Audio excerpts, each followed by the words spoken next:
సమయముల్లోనూ నానా విధములుగాను ప్రవక్తల ద్వారా మన పితరులతో మాట్లాడిన దేవుడు ఈ దినముల అంతమందు కుమారుని ద్వారా మనతో మాట్లాడను. ఆయన ఆ కుమారుని సమస్తములకు వారసునిగా నియమించను. ఆయన ద్వారా ప్రపంచములను నిర్మించను.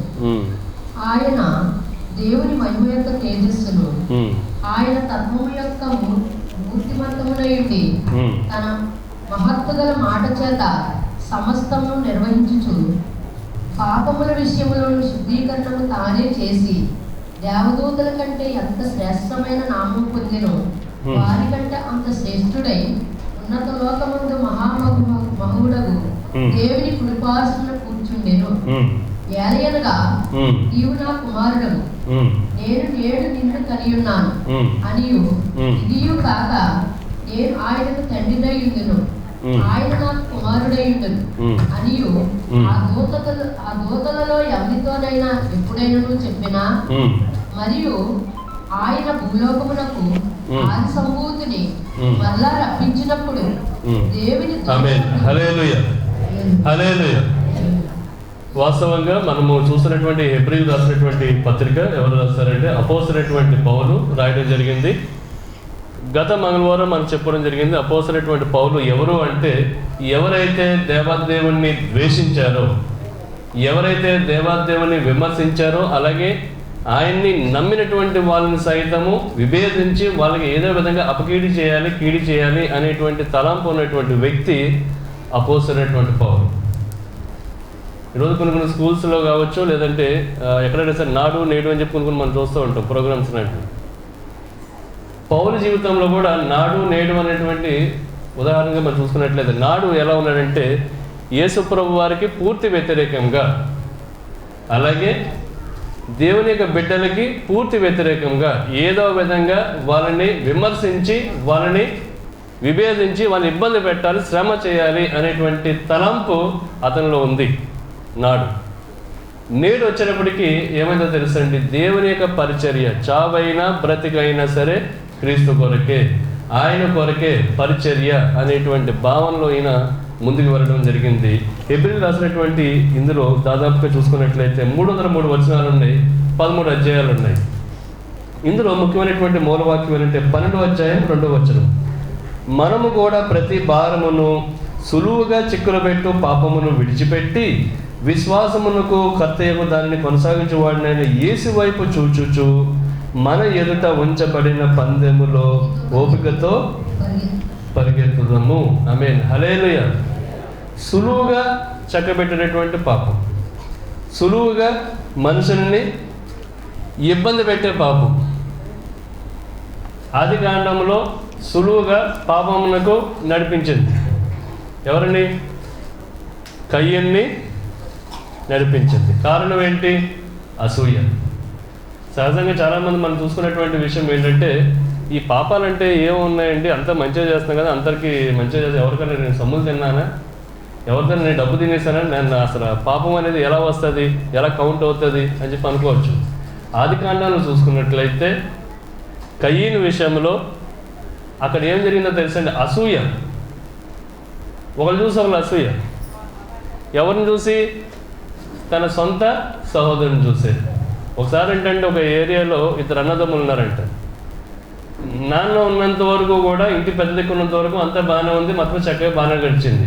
నాన్న లేని సమయంలో, అంటే నాన్న చనిపోయిన తర్వాత ఇద్దరు ఏమయ్యారంటే, ఇద్దరు కూడా ఉన్న వ్యాపారాన్ని విడదీసుకున్నారు. అన్న కిరాణా కొట్టు ఒకవైపు పెట్టుకుంటానని చెప్పంటే, తమ్ముడు మన కిరాణా కొట్టు ఇంకొక చోట పెట్టుకుంటా అని చెప్పి మొత్తం మీద వ్యాపారాన్ని విడదీసుకుని ఇద్దరు కూడా వ్యాపారం అనేది చేయడం మొదలుపెట్టారు. కొంతకాలానికి ఏమైందంటే, అన్నీ చేస్తున్నటువంటి వ్యాపారంలో అతను లాభాలు ఆర్జించడం మొదలుపెట్టాడు. మెల్లమెల్లగా అతని దగ్గర జనం ఎక్కువ రావడం మొదలుపెట్టారు. వ్యాపారం బాగా అభివృద్ధి చెందడం మొదలుపెట్టింది. తమ్ముడు వ్యాపారం మాత్రం మెల్లమెల్లగా పడిపోవడం మొదలుపెట్టింది. తద్వారా ఏమైందంటే అప్పులు పాలయ్యాడండి. తమ్ముడికి మాత్రం అండి ఎప్పుడైనా సరే తమ్ముడు షాప్కి వెళ్ళాలని, అన్న షాప్ నుంచి వెళ్ళాలి కాబట్టి అన్న షాప్ చూసినప్పుడల్లా ఇంతమంది జనమా అని చెప్పి అసూయ అండి. ఎవరైతేనో అన్నయ్య. కొంతమంది అనుకోవచ్చండి అసూయ అనేది ఏంటంటే ఎవరో బయట వాళ్ళ మీద ఉంటుందేమో, లేదా పక్కింటి వాళ్ళు మేము ఉంటాం ఎదురింటి వాళ్ళు లేదండి. సొంత అక్క చెల్లెల మధ్యన కూడా అసూయ ఉంది.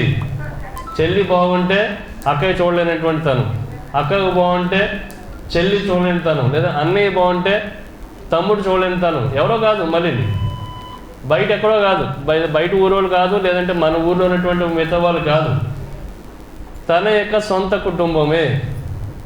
ఏమండి, చూడలేనటువంటి తనము, బాగుపడుతూ ఉంటే చూడలేనటువంటి తను మన ఆది కాండంలో చూసామండి. ఏది, తమ్ముడు ఏమేలే కదా, తమ్ముడు ఇచ్చినటువంటి అర్పణలు ఏదైతే ఉందో చక్కగా దేవదేవుడు అది యాక్సెప్ట్ చేస్తున్నప్పుడు, రిసీవ్ చేసుకున్నప్పుడు అన్నయ్య కూడా సోదరుడిగా సంతోషపడాలి. ఇంకా చెప్పాలంటే హేబెల్తో పాటు కూర్చొని చక్కగా దేవదేవునికి స్తుతులు కానీ చెల్లిస్తూ ఉన్నట్లయితే ఎంత బాగుండండి.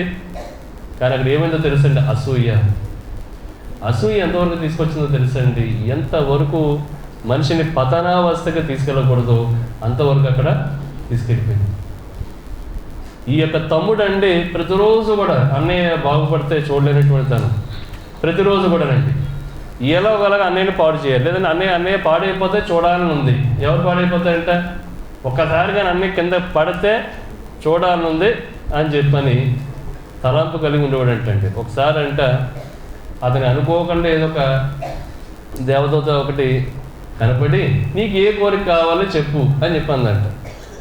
నీకు ఏ కోరిక కావాలని చెప్పాను అన్నప్పటికీ ఇతనికి ఒకటే, నీకు ఏ కోరికైనా పర్వాలేదు చెప్పు చేస్తానప్పటికీ ఇందులో వెంటనే ఏం కోరిక వచ్చిందంటారు,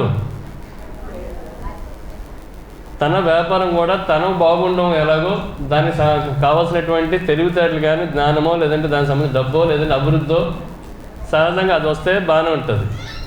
కానీ ఇతను అది రాలేదు, అది కోరిక కోరాలని చెప్పి రాలేదు, ఇతను ఒకటే వచ్చిందంట. ఆ మాట చెబుతాం అనే సమయంలో దేవదూతకి అక్కడ అర్థమయ్యి, నువ్వు ఏం కోరుకున్నా సరే నీ అన్నయ్యకి రెట్టింపు వస్తుంది, ఇప్పుడు చెప్పు అని చెప్పిందంట.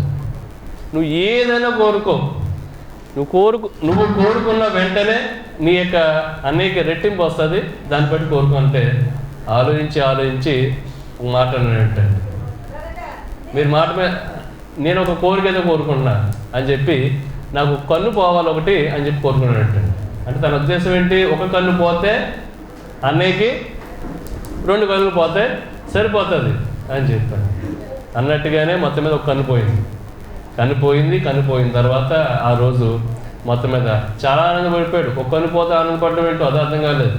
కొంతమందికి ఎలా ఉంటుందో తెలుసండి, తాము నష్టపోతున్న అవతల వాళ్ళని ఎంతగా అయినా సరే దిగజార్చాలి, ఎంతగా అయినా సరే నష్టపరచాలి, ఎంతగా అయినా సరే ఇబ్బంది గురి చేయాలి అనేటువంటి ఆలోచన.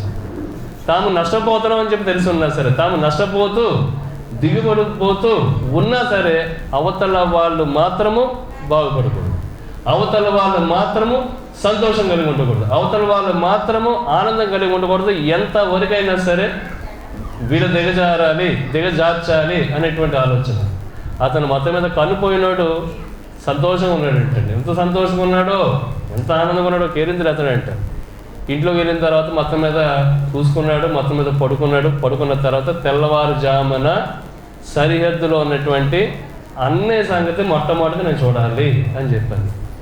మొత్తం మీద తెల్లారైంది, రాత్రంతా నిద్రలేదంట.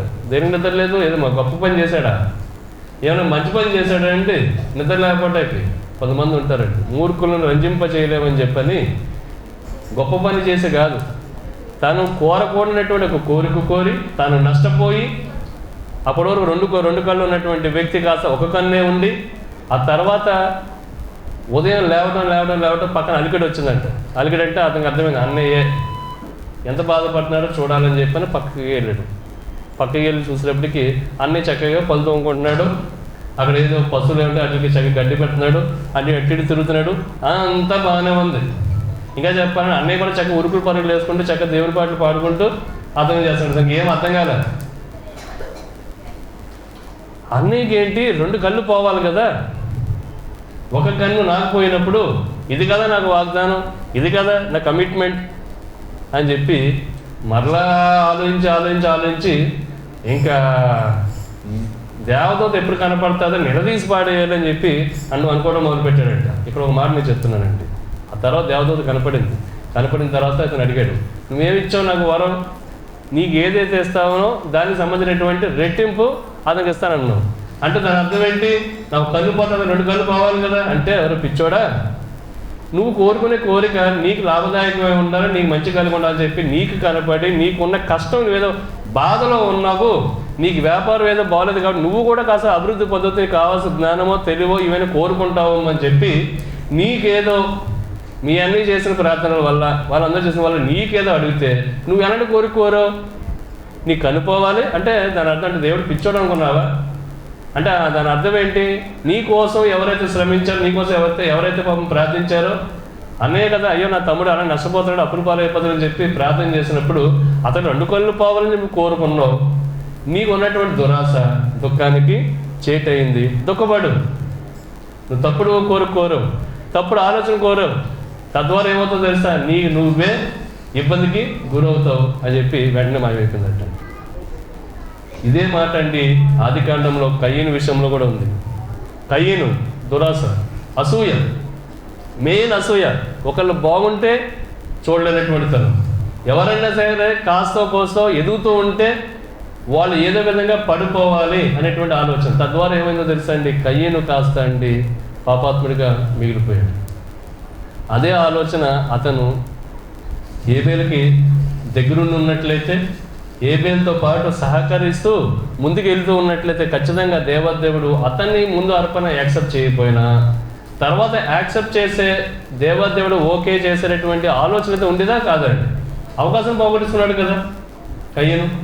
ఎందుకు నేను మాట చెప్తున్నానంటే అండి, కయ్యనులాగా ఇందాక చెప్పినటువంటి వాటిలో ఆ యొక్క తమ్ముళ్ళలాగా అసూయ పనులు ఎవరైనా ఉన్నట్లయితే మనం మరలా నేను చెప్తున్నాను, ఎవరి యొక్క చెడుగాని నువ్వు కోరుతున్నట్లయితే, నీ యొక్క సహోదరుల్లో లేకపోతే నీ కుటుంబ సభ్యుల్లోనే ఒకవేళ ఎవరైనా పాడైపోవాలి, ఎదగకూడదు, వాళ్ళని క్షీణతను కోరుతున్నట్లయితే నువ్వు ఒకసారి ఆలోచించుకో. కోరుతున్న నువ్వు నీ పరిస్థితి నువ్వు ఎలా ఉన్నావు? వాళ్ళకన్నా అధ్వానమైనటువంటి స్థితిలో ఉన్నావా? వాళ్ళకన్నా ఇంకేమైనా సరే గొప్పగలిగిన స్థితిలో ఉన్నావా? నువ్వు ఏదైతే కోరుతున్నావో అదే నీకు జరుగుతున్నట్లయితే, అదే నీకు జరిగినప్పుడు తట్టుకోగలుగుతావా? అదే విషయం అండి కయ్యను విషయంలో జరిగింది. అయితే ఇక్కడ ఒక మాట నేను చెప్పడం జరుగుతుందండి. బైబిల్ ఒక మాట అయితే ఉంది, నువ్వు ఏదైతే విత్తుతావో అదే కోస్తావు.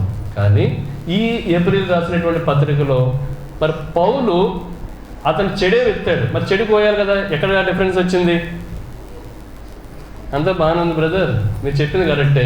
కయ్యను కన్నా మహాపాపాత్మైనటువంటి పనులు పౌలు చేశాడు, కానీ ఎక్కడ డిఫరెన్స్ అయిందండి? ఇప్పుడు హెబ్రీలు రాసినటువంటి పత్రిక కావచ్చు, వీటి విషయంలో ఎంతో క్షుణ్ణంగా దేవదేవుని కోసం పరిచయం చేయడం విషయంలో కావచ్చు, ఇన్ని కూడా ముందుకి వెళ్ళగలిగాడు. కారణం ఏంటి? పశ్చాత్తాపం. చేసినటువంటి తప్పుని అంగీకరించగలిగినటువంటి పశ్చాత్తాపం అపోసైనటువంటి పౌరుల్లో మనకు కనపడుతుందండి. అదే డిఫరెన్స్ అండి. మేజర్ డిఫరెన్స్ ఏంటో తెలుసండి, తను చేసినటువంటి తప్పు ఏదైతే ఉందో తను తెలుసుకోగలిగాడు. ఈ రోజుల్లో అండి ఎంతమంది అలా తెలుసుకోగలుగుతున్నారు? తెలుసుకోలేకుండా ఎంతమంది క్షీణ దశలోకి వెళ్ళిపోతూ ఉన్నారు.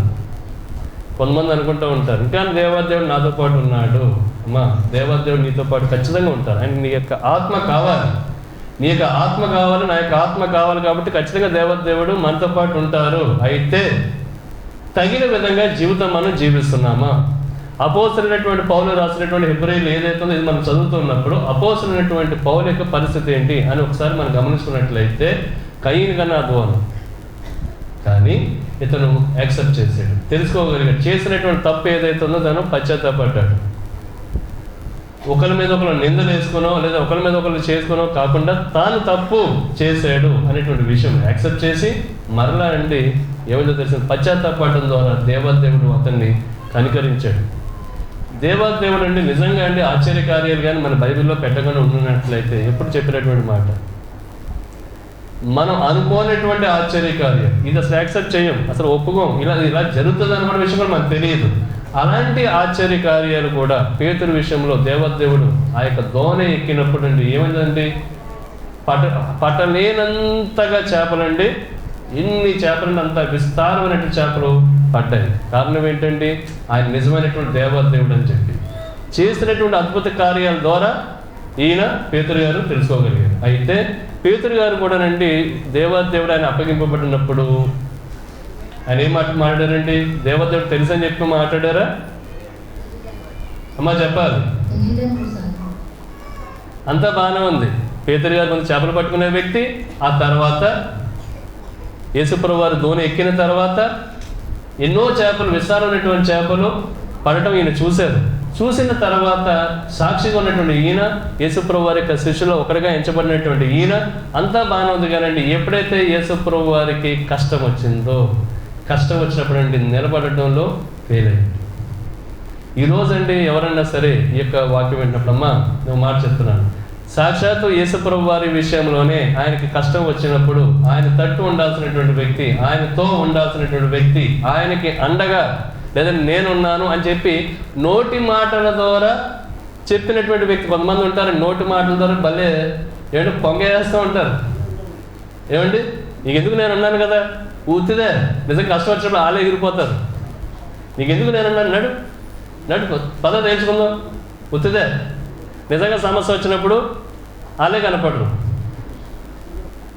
ఒకసారి ఏంటండి మన మందిరికి వచ్చినటువంటి ఒకసారి కొన్ని రిసీట్లు రాస్తారు కదా, ఒక ఫ్యామిలీ విషయంలో గొడవ విషయంలో ఎలా పెరిగిందమ్మా అని చెప్పిన తర్వాత అడిగినప్పుడు, ఎందుకంటే ఆవిడ రిసిప్ట్ రాసినప్పుడు ఒక మాట ఉందండి, మాట్లాడితే ఇంటికి ఫోన్ చేసేది అంటండి అమ్మాయి, అత్తగారింటి మీద, ఇంటి మీద లేదా భర్త మీద కంప్లైంట్లు, పుట్టింటికి ఫోన్ చేసి, పుట్టింటికి ఫోన్ చేసినప్పుడల్లా ఏం చేసేదంటే ఆడపడుచు కానీ తర్వాత ఇంకా ఎవరైతే ఉన్నారో వాళ్ళ మొత్తం మీద ఫోన్ లిఫ్ట్ చేస్తూ ఉండేవారు. ఫోన్ లిఫ్ట్ చేసినప్పుడు తోటికోడలు ఫోన్ ఎత్తూ ఉండేది. తోటికోడలు ఫోన్ ఎత్తి, అదేంటమ్మా నువ్వు, అదే కాదు నువ్వు, మీరు ఆల్రెడీ వేరే కాపురం ఉన్నారు కదా, మేమైతే ఇక్కడ ఉండడం జరుగుతుంది అని చెప్పి ఏదో మొత్తమే చెప్తూ ఉండేది. చెప్తూ ఈమె ఎప్పుడైతే భర్త మీద కొన్ని నిందలు ఎప్పుడైతే చెప్పడం మొదలుపెట్టిందో, తోడుకోవడం కూడా ఈమెకి ఒత్తాస పడడం మొదలుపెట్టిందో, సమస్య కాస్త పెద్దదైపోయింది. పెద్దదైపోయిన తర్వాత అసలు సమస్య పెద్దదైన తర్వాత ఏమైందో తెలుసండి, అసలు విషయం పెద్దవాళ్ళందరూ ఇన్వాల్వ్ అయిపోయి ఏమైందంటే, ఇదో ఎన్ని కూడా సమస్య గల కారణం తోటికోడలు ఎవరైతే ఉందో ఆవిడ అన్నట్టు ఆవిడ మాట ఉందంట. ఏముందో తెలుసండి, నేను చెప్పినంత మాత్రాన ఆమె వినేస్తుందా, నేను ఏదైతే చెప్పానో అదేంటక్క నువ్వే కదా సమస్య వస్తే నీకు తోడుగా ఉంటానన్నావు, ప్రతి విషయంలో నాకు అండగా ఉంటానన్నావు, అంతే కదా నువ్వు అన్నావు కాబట్టే కదా ఇంత సమస్యలు పెద్ద, నాకేమీ తెలియదని చెప్పాను అందంట. సమస్య పెట్టిందే ఆమె, పెట్టినటువంటి ఆమె చిట్ట చివరిలో ఉండాల్సినటువంటి ఆమె కాస్త చేయిస్తుంది. పేతురు విషయంలో, దేవాదేవుని యొక్క విషయంలో, ప్రతి ఒక్క విషయంలో కూడా సాక్షిగా పేతురు ఉన్నాడు. కానీ ఎప్పుడైతే ఒక సమస్య వచ్చిందో, ఎప్పుడైతే ఒక ఇబ్బంది వచ్చిందో, ఎప్పుడైతే ఒక దేవాదేవుని సిలువ వేయాల్సినటువంటి పరిస్థితి వచ్చిందో, పేతురు గారు ముమ్మార్లు అబద్ధమాడారు.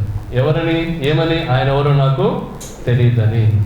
కానీ ఒక మాట నేను చెప్తున్నానండి, పేతురు గారు అక్కడితో స్టోరీ ఆగలేదండి. స్టోరీ అక్కడితో అయిపోయి ఉంటే కనుక అది అక్కడితో ఉండేమో. కానీ ఆయన మరలా అండి యేసుప్రభు వారిని ఎప్పుడైతే సిలువేశారో ఆయనతో పాటు మిగతా శిష్యులందరూ కూడా మేడ మీదకి వెళ్ళి ప్రార్థనలో ఉండటం అన్నది అక్కడ జరిగింది. అంత మాత్రమే కాదు, దేవాదేవుడు లేచిన తర్వాత కూడా వీళ్ళు సువార్త విషయంలో ముందుకెళ్ళగలిగారు. నేను ఎందుకు మాట చెప్తున్నానంటే, మనలో బహుశా అండి ముందు దేవాదేవునితో గడిపి, ప్రార్థనలో గడిపి, ఏదో ఒక విషయం ద్వారా తొట్టిల్లినట్లయితే, ఏదో ఒక సమస్య ద్వారా ఇబ్బంది గురవుతూ ఉన్నట్లయితే, ఏదో ఒక ఇబ్బంది ద్వారా లేదంటే బాధ ద్వారా దేవాదేవుని దూరం అవుతున్నట్లయితే, నేను ఒకటే మాట చెప్తున్నానండి, ఎన్ని సమస్యలు వచ్చినా, ఎన్ని ఇబ్బంది వచ్చినా దేవాదేవుని వదలమాకండి. ఎన్ని బాధలు వచ్చినా సరే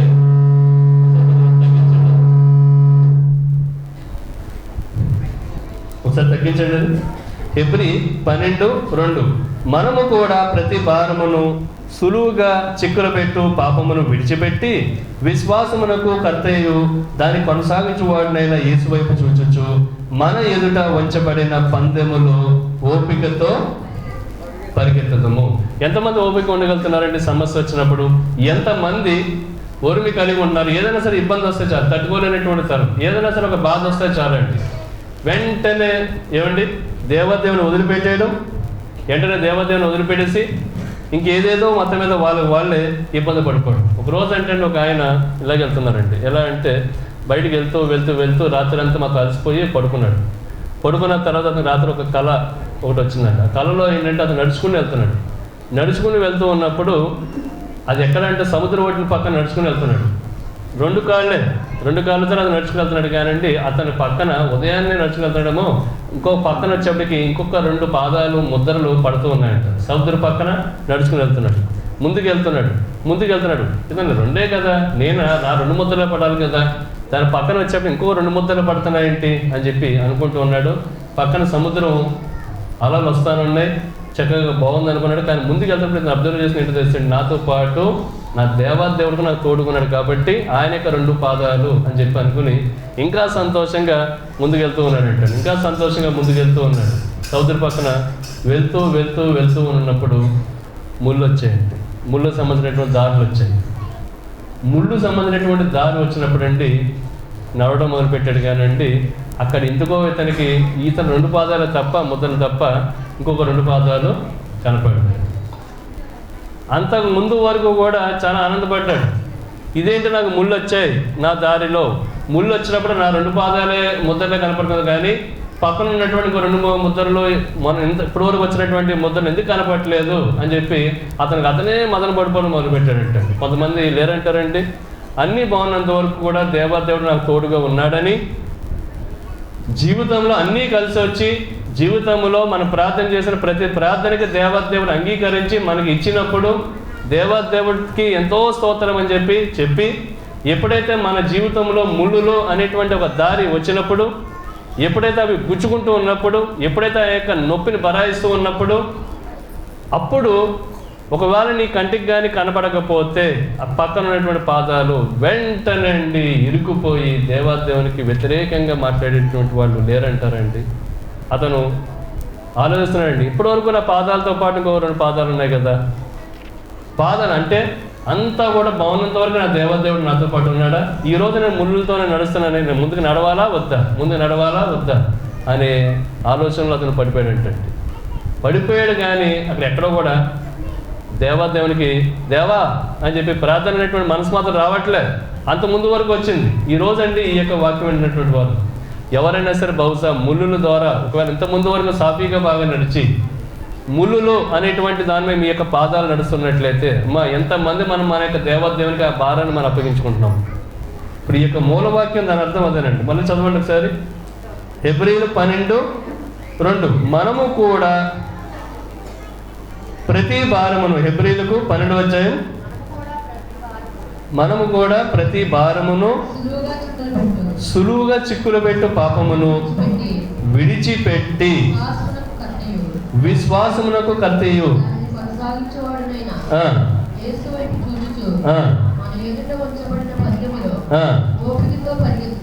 ఓపికతో పరిగెత్తుదాము. ఎంతమంది అండి ఇలాంటి ఓపిక కలిగి ఉన్నారు? అన్నీ బాగున్నప్పుడు చక్కగా నడుస్తున్నప్పుడు అతను బాగానే నడిచాడు. ఎందుకంటే సముద్ర పక్కన ఉంది, సముద్రాలలో వస్తున్నాయి, చక్కగా వాడి కాళ్ళు కూడా కాలుతారు, ఎందుకంటే అదంతా చక్కగా బందగా ఉంది కాబట్టి, ఉదయాన్నే కాబట్టి చక్కగా అంతా బాగానే ఉంది.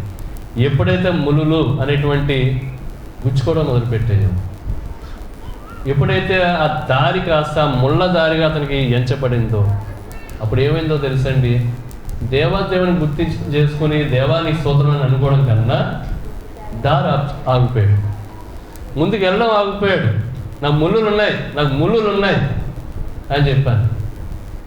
ఇక్కడ ఒక మాట అండి, కొంతమంది ఏం చేస్తుంటారు తెలుసండి, ఆత్మీయంగా చాలామంది యాత్రను ఆఫ్ చేసే వాళ్ళు ఉన్నట్లయితే, పౌలు కూడా ముందుగానే ఆఫ్ చేసి ఉన్నట్లయితే కనుక దేవాదేవుని దగ్గరికి కానీ అసలు ఆయన సువార్తకం చేయకుండా ఉన్నట్లయితే ఇంతకుముందు ఉన్నటువంటి వ్యక్తిగానే మిగిలిపోయినాడు తప్ప అపోసైనటువంటి పౌలుగా మారగలిగినటువంటి వాడు కానే కాదు. బంగారం కూడానండి, బంగారం ఎప్పుడు ఎంచబడుతుంది? కాలబడాలి.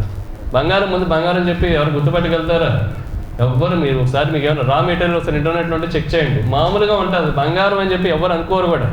ఎప్పుడైతే అది కాల్చబడుతుందో, ఎప్పుడైతే సువర్ణంగా బాగా కాల్చబడినప్పుడు సువర్ణంగా మెరవగలుగుతుందో అప్పుడు అది బంగారంగా అక్కడ ఎంచబడుతుంది. దానికి కారణం ఏంటో తెలుసండి, ముందుగా కాలబడింది. నేను నాకు ఒక కాల్ వచ్చిందండి, ఎవరంటే నా స్నేహితుడు రాజ్ అని చెప్పి మీకు ఒకసారి చెప్పాను. నేను వైజాగ్లో ఉండగా అతను సాఫ్ట్వేర్ ఫీల్డ్ కల్లా అతను రియల్ ఎస్టేట్లో వచ్చాడు. నేను రియల్ ఎస్టేట్, నేను కన్స్ట్రక్షన్ ఫీల్డ్, నేను సాఫ్ట్వేర్లోకి నేను వెళ్ళాను. అయితే ఒకసారి కాల్ చేశాడు, ఇప్పుడు కదండి, ఒక 6 ఏళ్ళ క్రితం కాల్ చేశాడు. బెర్నేస్ అంతా నువ్వు చెప్పావు కదని చెప్పాను, మొత్తం మీద అపార్ట్మెంట్లు కట్టడం మొదలుపెట్టాను. తీరా కట్టడం మొత్తం నా దగ్గర ఉన్న డబ్బంతా కలిసి, నా భార్య సంబంధించిన నగలు ఏదైతే ఉందో అన్నీ కలిసి మొత్తం మీద స్థలం కొని పునాదులు అయితే వేయగలిగాను, కానీ ఆ ఫ్లోర్లు వేయాలి అనుకున్నప్పుడు బుకింగ్లు రావట్లేదు. మీకు తెలియదో చాలామందికి అపార్ట్మెంట్లు కట్టే వాళ్ళకి మొత్తం డబ్బుని దిగితే పర్వాలేదు కానండి, మొత్తం డబ్బు లేకుండా సగం డబ్బుతో దిగితే కనీసం మిగతా సగం డబ్బుకి బుకింగ్లు వస్తాయి. అలా అయినా సరే వాళ్ళ డబ్బు వస్తుంది. ఇప్పుడు నా పరిస్థితి ఏంటో నాకేం అర్థం కావట్లేదు అని చెప్పి అన్నాడండి. ఇంకా చెప్పాలంటే అప్పులు అయిపోయాయి. ప్రతిరోజు కూడా అప్పులు ఎవరైతే తీసుకున్నారో వాళ్ళు అడుగుతున్నారు ఏం చేయాలి అని చెప్పి. కొంతమంది ఎలా ఉంటారో తెలుసండి, కింద ఓరుకున్నంత వరకు పర్వాలేదు కానంటే ఇలాగ పెట్టుబడులు పెట్టేసిన వాళ్ళు ఏమీ చేయలేని పరిస్థితి, వాళ్ళే కుటుంబాలుగా సూసైడ్ చేసుకున్న వాళ్ళు మన పేపర్లో చూడలేమంటారా? ఎన్నెన్ని చూస్తున్నాం మనం. అంతా ఉన్నవాళ్ళే, కాకపోతే తెలియక ఆ పరిస్థితి అక్కడ. ఏం చేయమంటావు? అప్పులా కట్టలేకపోతున్నాను. కట్టినటువంటి డబ్బు ఏదైతే ఉందో డబ్బు అంతా భూమిలోకి వెళ్ళిపోయింది, పునాదుల్లోకి వెళ్ళిపోయింది. ఇప్పుడు ఎవరో కొనట్లేదు, ఫ్లాట్లు ఎవరో కొనట్లేదు. ఏం చేయమంటావు అని చెప్పండి. ఒకటే అన్నానండి, నువ్వు చేస్తున్నటువంటి పని చాలా పెద్దది. సూర్యుడిలాగా వెలిగింపబడాలని చెప్పనుకున్నావు. సూర్యుడిలాగా వెలిగింపబడాలి అంటే ఏమవ్వాలి? సూర్యుడంతగా మండింపబడగలగాలి. సూర్యుడిలాగా మండింపబడగలిగితేనే సూర్యుడిలాగా వెలిగింపబడతావు. దాన్ని బట్టి నువ్వు అర్థం చేసుకున్నావు చేసిన పెద్ద ప్రాజెక్ట్. అంత పెయిన్ నువ్వు తీసుకోవాలి అని చెప్పి అంటే ఒకే సరే అన్నాడు. అలా అంటావైతే సరే అయితే అని చెప్పి అన్నాడు. ఆ తర్వాత సూర్యుడిలాగా మండిపోవడం అంటే ఏముందా నేను అని చెప్పి అనుకుంటూ తర్వాత మళ్ళీ నా సంవత్సరం దగ్గర కాల్ చేశాడండి. వెర్నేస్ నీకు ఒక విషయం చెప్పలేదు, నేను ఆ రోజు నేను వేరేలా అనుకున్నాను. నేను నీకు ఫోన్ చేసి ఇంక ఏది ఎలా కాదు పరిస్థితి కాబట్టి ఏదో దూకేదో ఏదో చేసుకుందాం అనుకున్నాను. ఒక మాట అన్నావు, సూర్యుడిలాగా మండింపబడాలని చెప్పి అన్నా. కాబట్టి ఇన్ని కష్టాలు వచ్చినా సరే వాళ్ళు సమాధానం చెప్పడం నేర్చుకున్నాను. అప్పులోళ్ళు సమాధానం చెప్పడం నేర్చుకున్నాను. ఇది ఏదైతే ఉందో దీని మీద నిలబడడం నేర్చుకున్నాను. ఇప్పుడు సంవత్సరం అయిపోయింది. సంవత్సరంలో ఏదైతే ఫ్లోర్లో ఉన్నో దాని తగ్గట్టుగా బుకింగ్ అమౌంట్ వచ్చింది. నిలబడగలిగా ఒక మాట ద్వారా.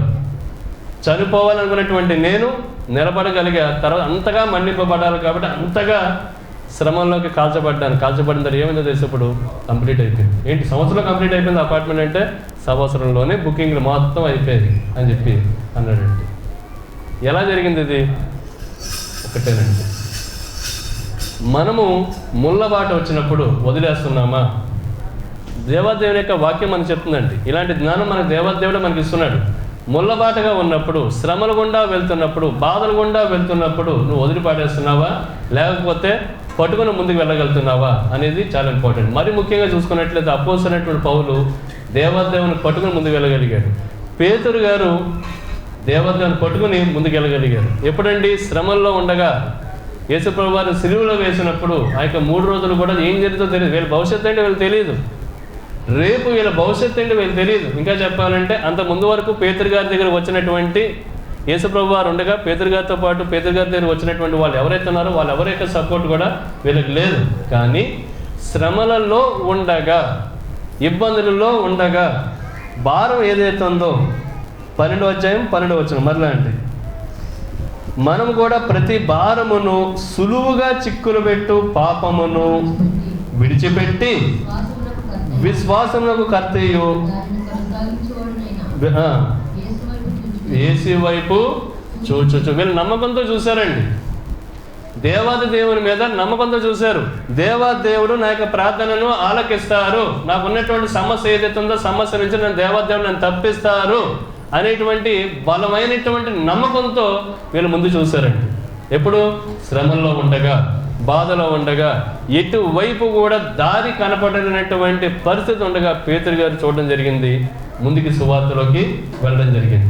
అపోసరైనటువంటి పౌలు కూడానండి అదే జరిగింది. ఈరోజు అండి ఎంతమంది అంటే శ్రమంలో ఉండగా దేవాదేవుని వైపు బలంగా చూడగలుగుతున్నాం. ఏదో కొద్ది కాదండి. వైజాగ్లో హుదూ తుఫాన్ వచ్చిందండి. హుదూ తుఫాన్ వచ్చినప్పుడు పెద్ద పెద్ద చెట్లుగా కనపడిన ప్రతి వృక్షం కూడా నేను చూసినప్పుడు కింద పడిపోయాయి తుఫానికి. కానీ కొన్ని చెట్లు ఉన్నాయండి, సన్నగా ఉన్నాయి, అవి మాత్రం పడలే. నేను విండో నుంచి కింద లోపల నుంచి చూస్తుంటే గాలి వచ్చినప్పుడు ఏం చేస్తుందంటే ఆ చెట్టు కాస్త కింద అడిపోయినట్టు ఇలా కనపడుతుంది, కానీ మళ్ళీ వచ్చేస్తుంది. ఏదో గాలి ఇలా ఉన్నట్టు ఉంది తప్ప మరి ఇలా వచ్చేస్తుంది, ఇలా ఉంటుంది, ఇలా వచ్చేస్తుంది, పడలే. కారణం ఏంటంటే వాటి యొక్క వేరు బలంగా ఉంది కాబట్టి. ఈరోజు అండి ఆత్మీయమైనటువంటి మన వేరు బలంగా ఉందా, లేదంటే బలహీనత కలిగి ఉన్నామా? దేవాదేవుడు అమ్మా ఆయన రెడీగా ఉన్నారు మన ప్రార్థన ఆలకించడానికి. ఆ రోజు ఎస్తేరు యొక్క ప్రార్థన ఆలకించిన దేవాదేవుడు, అపోస్తలుడైనటువంటి పౌలు యొక్క ప్రార్థన ఆలకించిన దేవాదేవుడు, పేతురు యొక్క ప్రార్థన ఆలకించినటువంటి దేవాదేవుడు, మన బైబిల్లో చెప్తున్నటువంటి విధంగా ప్రతి భారం కూడా ఆయన మీద మోపు. నువ్వు ఫ్రీ అవ్వు. ఎందుకు నెత్తి మీద పెట్టుకుంటావు? ఎందుకు నెత్తి మీద అలా భారం మోస్తావు? భారం మోసి ముఖం మీద భారం, నెత్తి మీద భారం, కళ్ళల్లో భారం. ఎవరితో మాట్లాడాలన్నా సరే నెత్తి మీద ఏదో 100 కిలోలు ఏదో బరువు ఉన్నది అనేటువంటి భారం. నీకు తెలుసు ఆ భారం ఏంటి, ఆ పాపం ఏంటి. నీ బహుశా నీ చుట్టూ కూడా నువ్వంటే అసూయ పడే వాళ్ళు ఉన్నారేమో. నీ ఎదుగుదల చూడకుండా, లేదా నువ్వు ఏదో విధంగా కష్టపడుతూ ఉన్నట్లయితే, నేను ఇంకా నీ మీద నిందలేయాలి అనేటువంటి వాళ్ళు ఉన్నట్లయితే, అదే నీకు భారంగా ఎంచబడుతూ ఉన్నట్లయితే అది దేవుని మీద పెట్టు. దేవుని మీద పెట్టి ప్రార్థన ద్వారా ముందుకు వెళ్ళు. ఖచ్చితంగా దేవదేవుడు తీరుస్తాడా లేదా అండి? తీరుస్తాడన్న వాళ్ళు గట్టిగా హల్లెలూయా చెప్తారా? హల్లెలూయా, హల్లెలూయా. అయితే అంత తగిన విధంగా బలంగా మనము దేవుని మీద పెడుతున్నామా, అనుమానంగా పెడుతున్నామా? కొద్దిగా అనుమానం అంటే అమ్మో అవుతుందా అవుదా, సరే ఓ పని చేద్దామండి. నువ్వు ఆయన మీద పెట్టలేదు, నీ చుట్టూ ఉన్న వాళ్ళు నీ కుటుంబమే నీ గోతులు తీస్తున్నారు అనుకుందాం. సరే ఇప్పుడు ఏం చేద్దాం చెప్పు. హాస్పిటల్స్కి వెళ్ళారు, మన ఒక మాట ఒకళ్ళు సాక్ష్యం చెప్పారు. ఆ హాస్పిటల్ ఈ హాస్పిటల్కి అయినా వెళ్ళారు, క్యాన్సర్ అని చెప్పని అన్నారంటే, అటు అన్నారు ఇటు అన్నారంటే, ఆపరేషన్ అన్నారు ఒకళ్ళు అన్నారు. ఇంకొక అబ్బాయి కోసం చెప్తున్నారు ఏంటంటే, ఈ అబ్బాయికి ఏదో సరిగ్గా బ్రెయిన్ బాగోలేదని చెప్పి అన్నారు. చెప్పి ఆ హాస్పిటల్ ఈ హాస్పిటల్కి వెళ్ళారు, ఆ స్కానింగ్ ఈ స్కానింగ్ దించారు, అయినా సరే పరిస్థితి అలాగే ఉంది. ఇప్పుడు దేవుని నువ్వు నమ్మకం పెట్టుకోకుండా, ప్రార్థన మీద నమ్మకం పెట్టుకోకుండా తిరుగుతూ ఉన్నప్పుడు ఏం చేస్తావో చెప్పు. పోనీ డాక్టర్స్ అయినా సరే 100% సక్సెస్ రేట్ నీకు ఇస్తారా? ఆ వైద్యం ఉందా? వాళ్ళు ప్రాక్టీస్ మాత్రమే చేస్తారు. వాళ్ళు చెప్పేది కూడా అదే, నయం చేయాల్సింది దేవదేవుడే. మరి అలాంటి సందర్భంలో 100% కూడా దేవదేవుడు మన ప్రార్థన ఆలకించినటువంటి దేవదేవుడిని ఎందుకని చెప్పి సగంగా మనం నమ్ముతున్నాం? ఎందుకని చెప్పి కొద్దిగా నమ్ముతున్నాం? ఏమో జరిగితే జరగచ్చు, లేకపోతే లేదండి. అలా ఉండమాకండి. ఎందుకు ఈ మాటలు చెప్తున్నానంటే, అపోస్తలుడైనటువంటి పౌలు చావైనా బ్రతికైనా యేసుప్రభు వారే, యేసుక్రీస్తు వారే అనేటువంటి విధంగా ఆయన కొనసాగారు. ఈరోజు అండి ఎంతమంది మనం అంతగా ఆత్మీయంగా మనం కొనసాగలుగుతాం? అంతగా మనం ఆత్మీయంగా మనం కొనసాగలిగినప్పుడే దేవునితో పాటు మనము ప్రార్థన చేయగలుగుతాం. ఏమైనా సమస్య వచ్చినప్పుడు మన గత చరిత్ర, దేవా ఒకసారి నా ప్రార్థన ఆలకించు, ఒక్కసారి నేను ఇంతకుముందు నా గత చరిత్ర ఎలా ఉందో ఒక్కసారి ఆలకించు. నీ గత చరిత్ర ఏముందమ్మా? నీ గత చరిత్ర ఏముందయ్యా? ఎంతసేపు పక్కడుపు మీద బాగుపడుతుంటే చూసి వారం ఎంతాను. ఇంకా చెప్పాలంటే ఎంతసేపు కూడా వాళ్ళ మీద వీళ్ళ మీద అబద్ధాలు చెప్పడం, ఇంకా ఎంతసేపు కూడా వాళ్ళని వెళ్ళి మోసం చేయడం అని చెప్పి దేవతని మళ్ళీ రిప్లై ఇచ్చేయడం కూడా మీ పరిస్థితి ఏంటి? బ్రదర్ అంతా బాగానే ఉందండి, మీరు అన్నట్లే గత చరిత్ర కోసం నేను ప్రార్థన చేసుకుంటానండి. ఎవరు ఈ మాట చెప్పి ప్రార్థన దేవదేవునికి వెళ్ళేలా చేసింది వ్యక్తి ఎవరండి? బైబిల్లో ఒక వ్యక్తి ఉన్నారు. చనిపోతున్నటువంటి పరిస్థితి వచ్చినప్పుడు ఒక్కసారి నా గత చరిత్ర జ్ఞాపకం చేసుకో అని చెప్పి ప్రార్థన చేశాడు ఒక ఆయన. ఏమండి? రైట్. ఆయన గత చరిత్ర బాగుంది కాబట్టి, ఆయన టైం బాగుందని అనకండి, గత చరిత్ర బాగుంది. అలాగే కొంతమంది ఉంటారండి, మరి వాళ్ళ గత చరిత్ర కోసం దేవా ఒకసారి జ్ఞాపకం చేసుకోమంటే, మన గత చరిత్రలో ఆన్లైన్ పాడు చేసిందే తప్ప, మన గత చరిత్రను ఎవరైనా బాగుపడుతుంటే చూసి వారలేనంతరం తప్ప, లేదంటే అబద్ధ సాక్ష్యాలే తప్ప, లేకపోతే అంటే ఏదో విధంగా మోసం చేయడం తప్ప, లేకపోతే దొంగతనాలు చేయడం తప్ప, ఇబ్బంది పెట్టడమే తప్ప ఏముందమ్మా ఏముందయ్యా నీ యొక్క గత చరిత్ర, నీ గత చరిత్ర చూసి నేను ఇప్పుడు నీకు హెల్ప్ చేయమంటావేంటి అని చెప్పి దేవదేవుడు అంటే మన పరిస్థితి ఏంటి? అందుకని అంటున్నానండి, సులువుగా చెక్కుపెట్టు. పాపం ఒకవేళ మనలో ఉన్నట్లయితే, మనతో పాటు ఉన్నట్లేదమ్మా, నేను మరలా చెప్తున్నాను, దేవదేవుడు నీ యొక్క ఆత్మ కోరుకుంటున్నాడు. కానీ నీ శరీరం ద్వారా, నీ ఆలోచనల ద్వారా చేసే ప్రతి పాపము ద్వారా కూడా నీ యొక్క ఆత్మ సైతాను గాడికి చిక్కబడుతుంది అనేటువంటి విషయం మనం గుర్తుపెట్టుకోవాలి. మొట్టమొదటి మనం ఇక్కడ ఉన్నాము అంటే కనుక మనకు ఉన్నటువంటి కుటుంబ సమస్యల ద్వారా కావచ్చు, లేకపోతే అనారోగ్య సమస్యల ద్వారా కావచ్చు, లేదంటే మరోదైనా సరే ఫైనాన్షియల్ ప్రాబ్లమ్స్ ద్వారా కావచ్చు, ఏదైనా సరే నా కుటుంబంలో ఉన్నటువంటి ఈ సమస్య దేవదేవుడు తీరుస్తారని చెప్పి వచ్చావు. పేతురు గారి దగ్గర కూడా ఆయన యొక్క నావలో దేవదేవుడు ఉన్నప్పుడు సమస్య తీరింది, చేపలు పడ్డాయి. మొట్టమొదటి పాయింట్. రెండోదండి, మన ఇంట్లో కూడా మన సమస్య తీరింది. రెండోదండి, సమస్య వచ్చింది. ఎలాంటి సమస్య వచ్చింది? దేవదేవుణ్ణి పట్టుకుని సిరివేయాల్సినటువంటి సందర్భం వచ్చినప్పుడు పేతురు గారు ఏం చేశారంటే ముమ్మార్లు అక్కడ అబద్ధం ఆడారు. మనలో కూడా అలాంటి వాళ్ళు ఎవరు ఉన్నారా? ముమ్మార్లు మనం కూడా అబద్ధం ఆడే వాళ్ళు. సమస్య వచ్చినప్పుడు, లేకపోతే ఎవరికైనా సరే అండగా ఉండాల్సిన సందర్భం వచ్చినప్పుడు, లేకపోతే మనకు ఎవరన్నా సహకారం చేసినప్పుడు వాళ్ళకే ద్రోహం చేసినటువంటి వ్యక్తిత్వం, నీచమైనటువంటి వ్యక్తిత్వం ఉన్నట్లయితే అది దేవాదేవుడు ఖచ్చితంగా అది యాక్సెప్ట్ చేయడం. అది ఆ ఒక పాపం చాలు. నీకు ఎప్పుడైనా సరే ఏదైనా సమస్య వచ్చినప్పుడు దేవాదేవుడు అది జ్ఞాపకం చేసుకోవటానికి. అలాగే మూడో విషయం అండి, ముళ్ళ బాట ఉన్నా సరే, అంతకుముందు అనుకోవచ్చు పక్కన సముద్రం ఉంది కదా, చక్కగా అంతా బాగుంది కదా, బాగానే నడుస్తున్నాం కదా అని చెప్పి, అమ్మ ముళ్ళ బాట వచ్చింది. ముళ్ళ బాట వచ్చినప్పుడు ముందుకు వెళ్ళగలుగుతున్నావా లేదా? ఆ వ్యక్తికి ఒక మాట పైనుంచి స్వర వచ్చిందంటండి, అయ్యా నువ్వు కంగారు పడుకు, ముళ్ళబాటే కావచ్చు, అయితే నీతో పాటు నేనున్నా, నువ్వు ముందుకు వెళ్ళు, నువ్వు ముందుకు వెళ్ళు, ముందుకే కొనసాగు అని చెప్పాను. ముందు కొనసాగాడండి. ముందు కొనసాగిన తర్వాత మంచి దారి వచ్చిందంట. ఈరోజండి ఎంతమంది అండి ముళ్ళబాటు వచ్చినప్పుడు అక్కడే ఇరుక్కుపోతుందమ్మా. ఇరుక్కున్నావా, సైతాన్ గాడు పట్టుకుంటాడు.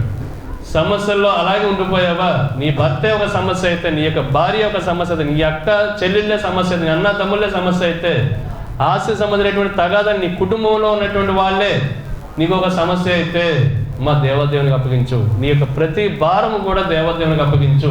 ముఖం అలా పెట్టుకోమాకండి. మందిరం వచ్చిన తర్వాత కూడా నండి భారం మనం ఎవరికి అప్పగించాలో ప్రార్థన ద్వారా దేవదేవునికి అప్పగించాలి. దేవదేవునికి అప్పగించడం మళ్ళీ ముఖం అలా వెళ్ళినప్పుడు కూడా మళ్ళీ మాడు అలా పెట్టుకున్నట్లయితే ఇంకేం అప్పగించినట్టు. నమ్మండి, దేవదేవునికి అప్పగించి దేవాన్ని మరలా వారం లేదా మరలా నెల వచ్చేప్పుడు మంచి సాక్ష్యం చెప్పాలి అనే విధంగా నమ్మి దేవదేవునికి భారం అప్పచెప్పాలి. తద్వారా ఏమవుతుందో తెలిసిన దేవదేవుడు మన యొక్క ప్రార్థన ఆలకిస్తారు. ఈ చిన్న వాక్యం మన దేవదేవుడు దీవించును గాక.